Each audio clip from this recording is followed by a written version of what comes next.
You wake up, the lights turn on. Your phone is already warm in your hand. Somewhere, far away, a cargo ship is moving through the dark. A refinery is already awake. A pipeline is quietly doing its job. None of this feels dramatic. It feels normal, invisible, reliable. And that's the point. Oil doesn't dominate the modern world because people love it. It dominates because the world quietly reorganized itself around it. Long before climate debates or electric cars, oil won a very boring competition. It was dense, easy to store, easy to transport, reliable in heat, cold, and chaos. One barrel could move ships, trucks, factories, and armies. And once that advantage was clear, decisions started stacking. Engines were designed around it. Cities expanded assuming it. Trade routes optimized for it. No single meeting decided this. No mastermind planned it. Millions of small, reasonable decisions pointed in the same direction. And when that happens, a system begins to form. At first, switching is easy. Early choices are flexible. Later choices are not. Once refineries exist, you build pipelines to feed them. Once pipelines exist, ports are redesigned around them. Once ports change, ships change. Once ships change, global trade adapts. By the time anyone asks, should we still be doing this? The question is already outdated. The system has momentum, not political momentum, physical momentum. Oil became infrastructure, and infrastructure is not an opinion, it's a commitment. This is where most conversations go wrong. People argue about alternatives as if energy systems behave like apps, as if you can uninstall one and download another. But energy doesn't live in theory. It lives in steel, concrete, time. Replacing oil isn't about inventing something better. That part already exists. The real problem is scale and coordination. You're not just replacing fuel, you're replacing every assumption built on top of it. Think about agriculture, fertilizers, pesticides, transport, refrigeration, medicine, plastics, sterilization, global shipping, construction, asphalt, insulation, machinery. Even renewable infrastructure itself depends on oil during its creation. Oil isn't just burned, it's embedded. This creates a trap no one designed. The more successful oil becomes, the harder it is to leave. The more the world grows, the more it leans on the system that helped it grow in the first place. That doesn't mean oil is permanent. Nothing is. But systems don't move because they're outdated. They move when replacements outperform them across reliability, cost, and scale simultaneously. That's the quiet rule of progress people forget. History is full of better ideas that lost because they couldn't scale fast enough, cheap enough, or everywhere at once. The world doesn't upgrade when something is cleaner. It upgrades when switching hurts less than staying. And right now, switching still hurts more. Developing nations aren't choosing oil because they're ignorant. They're choosing it because it works now. Cheap energy lifts people out of poverty faster than intentions ever have. Asking countries to slow their growth for a future they didn't create isn't strategy. It's a coordination problem no one has solved yet. This is why timelines keep slipping. Why promises sound confident and results feel slow. The constraint isn't desire, it's replacement speed versus global dependence. Oil isn't winning because it's loved, it's winning because it already arrived. And systems reward what already exists. Eventually, something else will take over, not because oil ran out, not because people argued harder, but because a new system quietly proves it can do the job better, without breaking everything in the process. That's how transitions actually happen.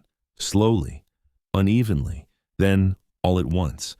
Until then, the world isn't stuck on oil because it's lazy. It's stuck because it optimized. And optimization, once scaled, is very hard to undo. Imagine for a moment that oil is switched off tomorrow. Not phased out, not reduced, just off. No sabotage, no explosions, just absence. The first thing that breaks isn't transportation, it's timing. Supply chains don't fail dramatically at first. They stall. Trucks don't arrive. Ships sit idle. Planes are grounded. Warehouses fill with the wrong things and empty of the right ones. Grocery stores don't go dark instantly. They thin out, slowly, unevenly. Food becomes a logistics problem before it becomes a scarcity problem. Farms still grow crops, But fertilizer production drops. Diesel-powered equipment sits unused. Harvest schedules slip. Refrigeration becomes unreliable in places that depended on constant delivery. Prices spike, not because food vanished, but because movement did. Then, medicine starts missing deadlines. Many drugs rely on oil-derived inputs, not just packaging, the chemical processes themselves. Hospitals still have power, but replacement parts for machines stop arriving on time. Single-use plastics aren't available at scale. Sterile supply chains fracture. This isn't collapse, it's friction. And friction compounds. Cities feel it faster than rural areas. High-density populations depend on just-in-time systems. A few days of delay turns into rationing. Public transit strains under electrical load. It wasn't designed to absorb all at once. Backup systems rely on fuel. Even renewables stumble here. Wind turbines don't self-maintain. Solar panels don't appear without mining, processing, transport, and installation, all of which currently lean on oil.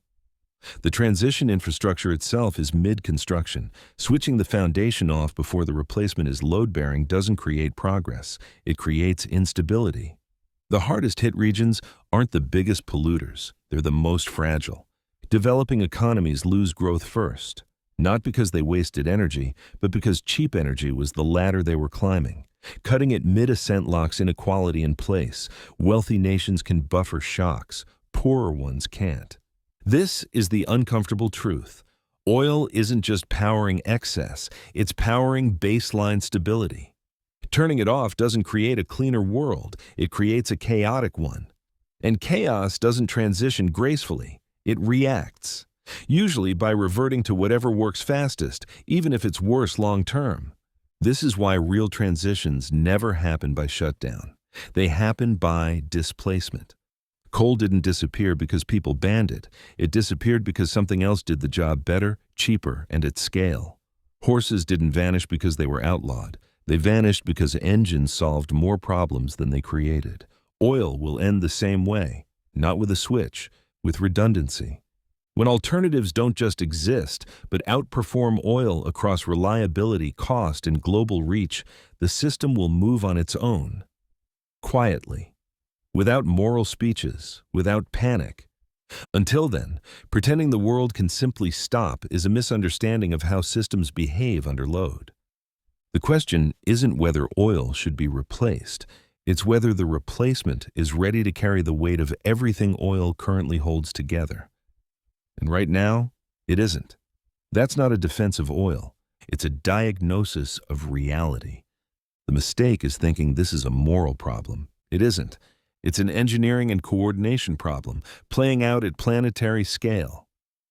Oil didn't become dominant because it was perfect. It became dominant because it worked everywhere, all at once, for a long time. The world learned to rely on that reliability, and reliability is the hardest thing to replace. Transitions don't begin with outrage. They begin when something else quietly proves it can carry the load without breaking the system beneath it. That moment will come. History says it always does. But until replacement systems outperform oil not just in intention, but in durability, scale, and cost, the world will continue to use what keeps it moving. Not because it refuses to change, but because it understands the cost of changing too early.